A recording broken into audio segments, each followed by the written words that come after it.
Hey, thanks for joining me. Today, we're taking a look back at the history of the police reality TV program, Cops.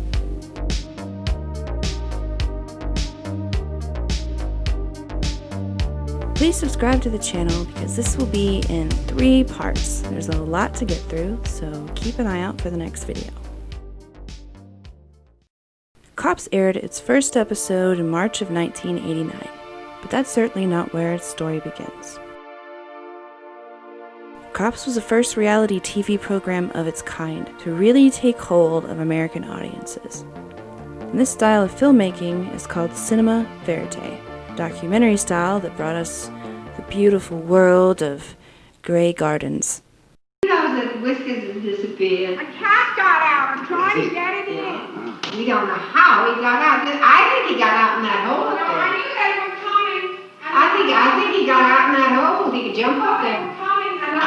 That raccoon did that to my new hole. Isn't that terrible? They'll have the whole house down soon.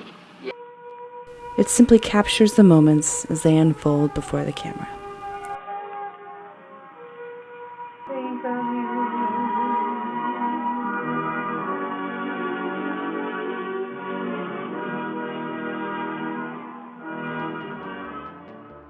The man who made it all happen was John Langley.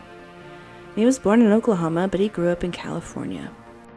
And after high school, he spent a short time in the military, wanting to see the world, and knowing that during that time, you're going to get drafted sooner or later. So he wanted to join voluntarily so that he could choose his job. He worked in communication intelligence and was actually in Panama during the Cuban Missile Crisis. But he did not enjoy the Army. He did not respond well to authority and decided to apply for college, because you could be released 3 months early if you went to school. So he got out of the Army and just short of being sent to Vietnam. And he went on to study English and eventually pursued a doctorate in literature while teaching. And then worked for an airline industry while actually traveling the world. Then he wrote a screenplay that got the attention of a producer who asked him to work on a project with him. And after leaving Producers Creative Services, he and Malcolm Barber started Langley Barber Productions. Now, Malcolm Barber is a bit of a mystery. I could not find a lot of information about him online, and the only thing I found out about him is that he left producing in 1994, got a star on the Palm Springs Walk of Fame, and he was trying to sell his home a few years ago. And also, this clip is the only video or picture that I found where I feel even halfway confident that it's actually Malcolm Barber. Creator of Cops, my best friend, Malcolm Barber, genius. Yes. Genius. What you gonna do when they come for you? Bad boys, bad boys. What you gonna do when they come for you? That's him right here. He's the best and the biggest.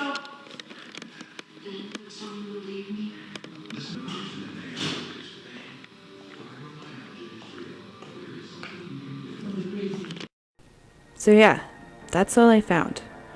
The man seems to have lived a fairly quiet life away from the spotlight.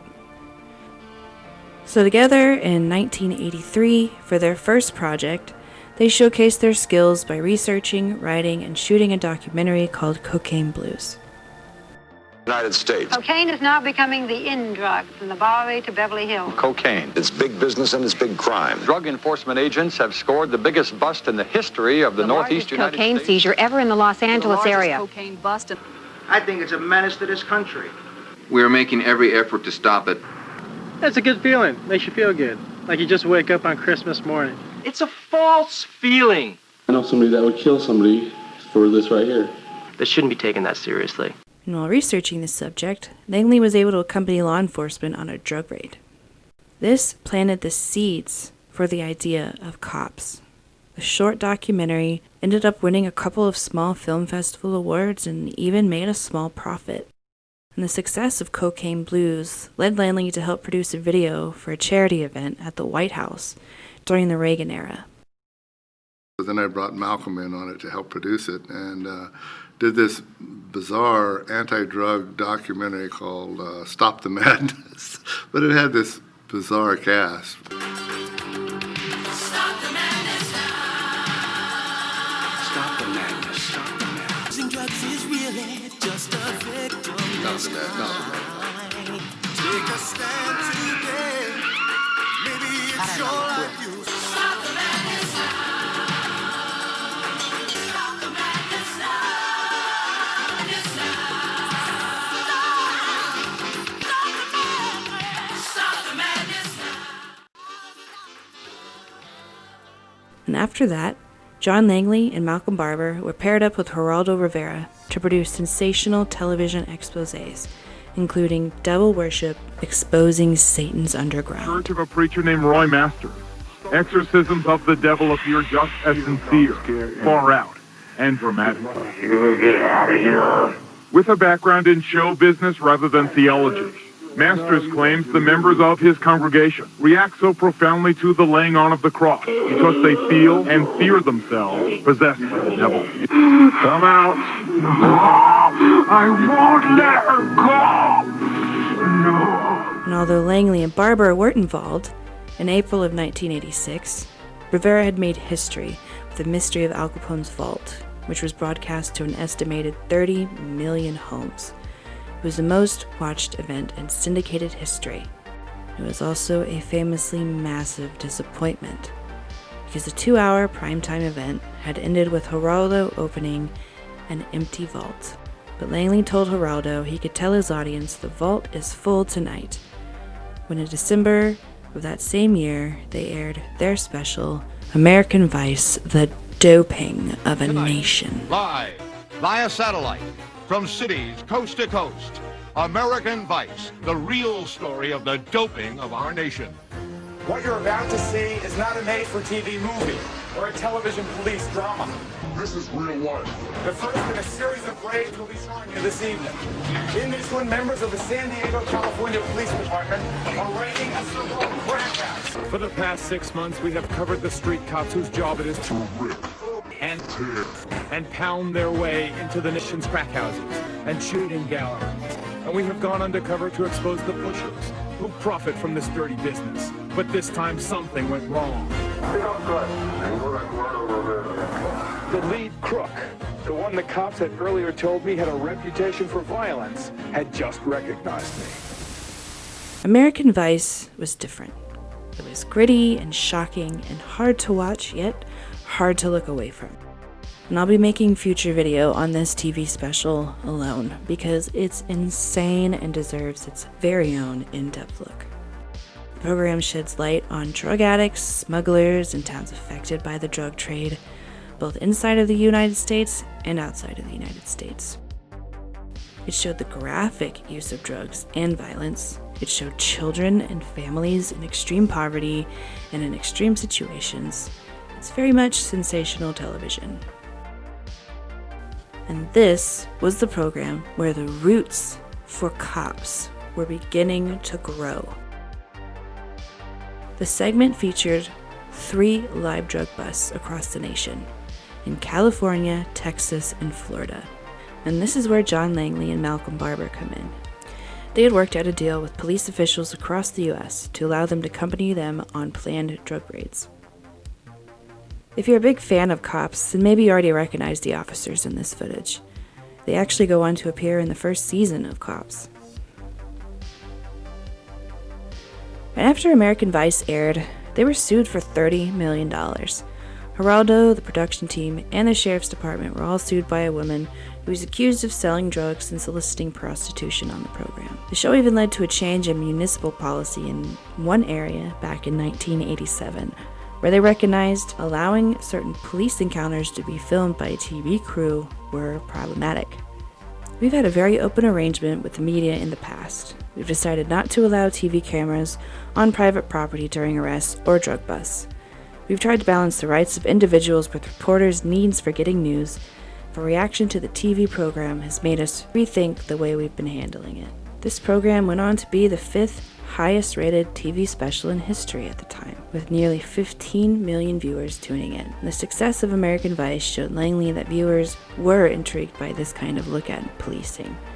So he began trying to pitch this idea for cops around Hollywood. But even with the success of American Vice, Langley still had difficulty selling their idea around town for a while. He'd even gotten to the point where he was tired of pitching the show. Their luck changed when they met Stephen Show, a young executive at Fox who had helped launch America's Most Wanted. The show had been wildly successful and influential and helped the FBI hunt down some of America's worst criminals. The show was looking for new ideas during a time when a Writers Guild of America strike was crippling the networks.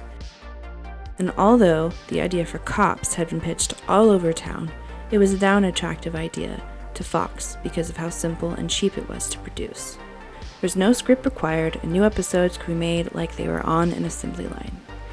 John Langley even told executives when they asked how he'd be able to deliver a show every week, he told them, "I'm the pizza man. I deliver." So a pilot episode was ordered, but it was met with mixed reviews from Fox executives. One executive argued that it should have a narrator or some reenactments, but Langley straight up told them no. And Langley recounted a meeting where a man that looked like an accountant sat in the corner of the meeting room, listening to the arguments as to whether or not they should give the series a green light. The man in the corner suddenly said, "Order 4 of them, try 4. Langley had not realized at the time, but that man was Rupert Murdoch. Back then, no one knew who he was or what he looked like. Cops went on to be a massive success and launched several shows like it.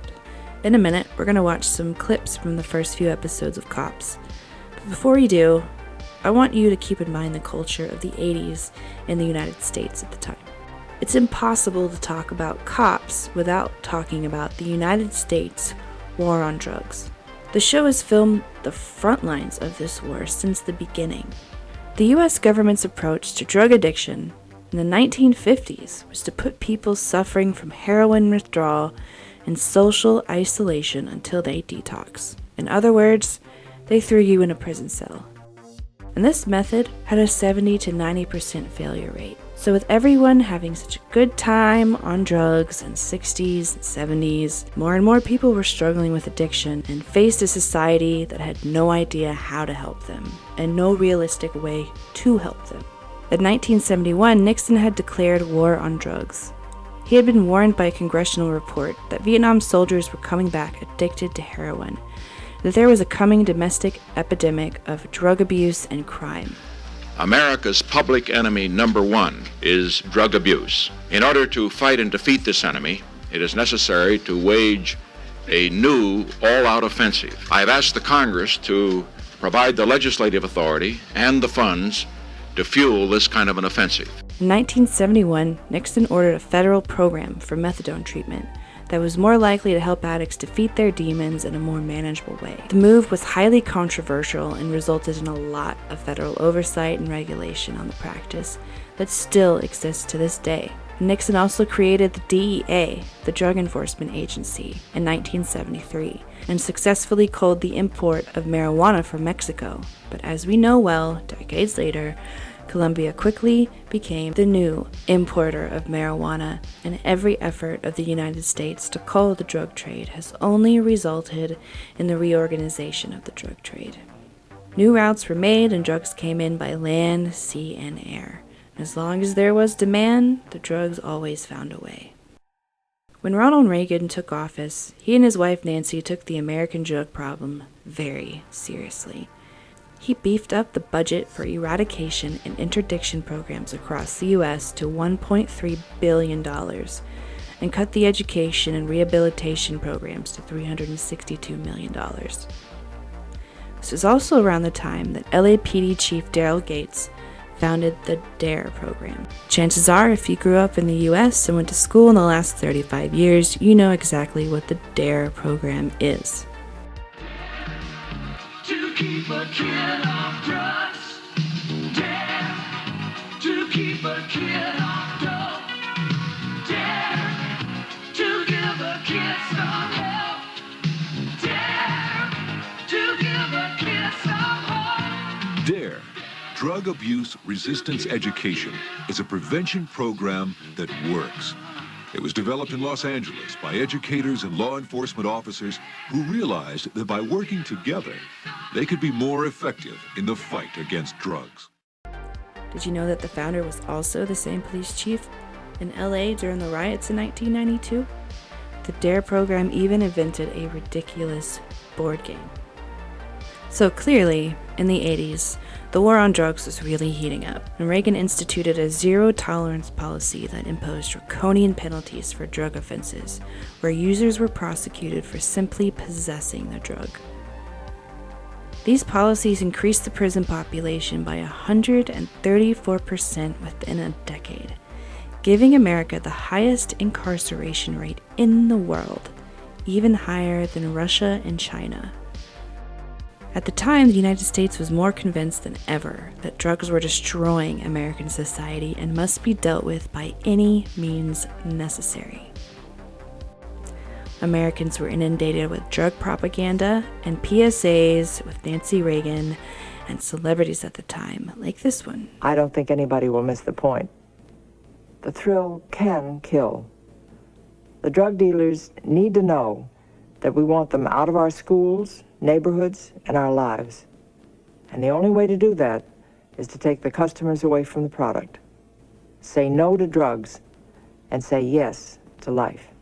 Of course, your local drug pusher may tell you a little something different about these drugs, and who you believe is up to you. But then again, if you go ahead and try them, at least it won't be out of ignorance, just stupidity.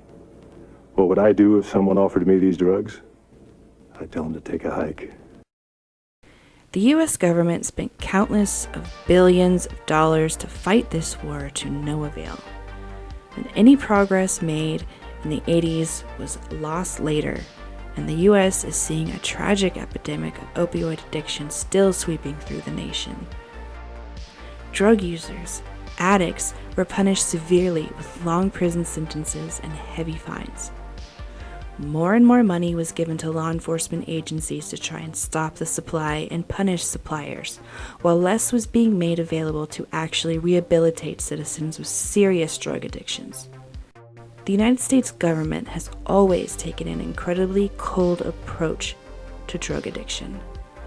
Only in the last several years have affordable, quality rehab programs been made available across the U.S., and even then, without medical insurance, a lot of addicts don't have many options, and especially not in the 1980s.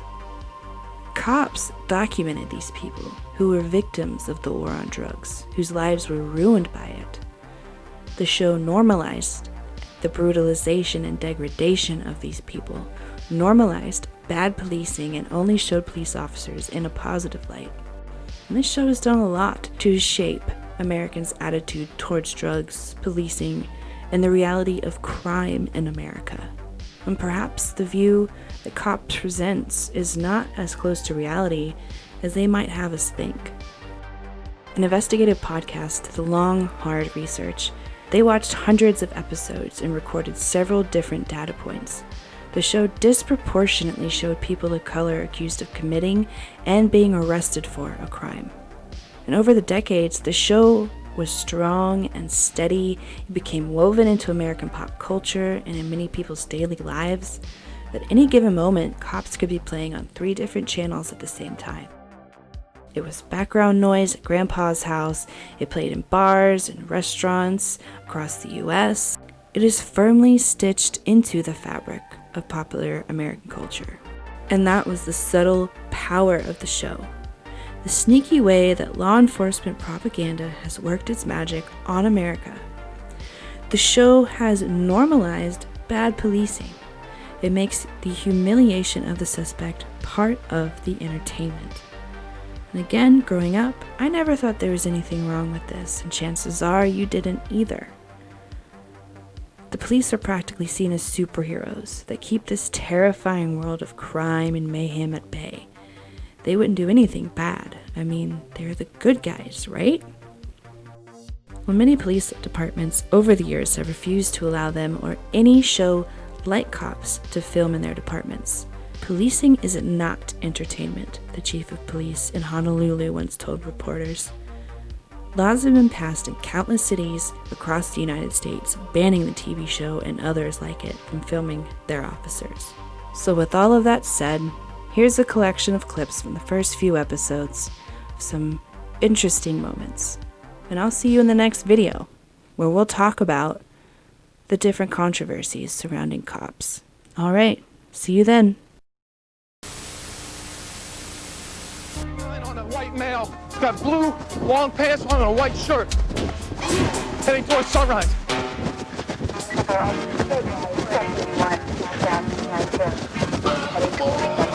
Stop! I'll shoot you in the back. I don't need you. I'm just trying to get these white boys to stop from coming in here. All right. You see me? I'm the only white face in this area, besides other cops. You don't belong here, okay? But you know what happens over here to white guys like you? Huh? Yes, sir. But what happens is they usually get yanked out of the car if you look easy. Then they'll put a gun to your head, pistol whip, and take your car. Is that worth $10 worth of grab? Bad boys, what you gonna do? What you gonna do when they come for you?